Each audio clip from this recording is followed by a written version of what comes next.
ЦСКА разгроми с 4-0 Локомотив София в последния матч от отложения 16-ти кръг на Виктория футболно първенство.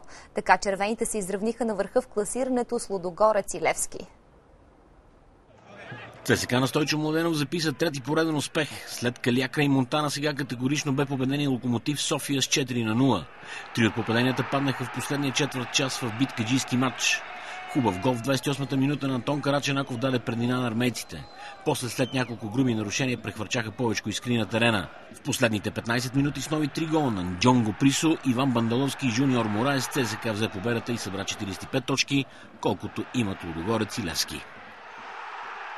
Да, това беше матча, който футболистите играха малко по-освободено. Имаше напрежение първите два матча след негативните първи резултати, особено матча в Бургас.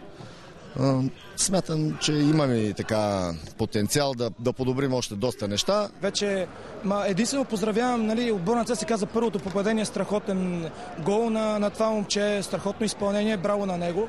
Но оттам нататък мисля, че много походихме по нервите на господин Ристосков. Той, освен че посредствен съдия, посредствен човек и така нататък, но от едното никога не може да се измъкнеш.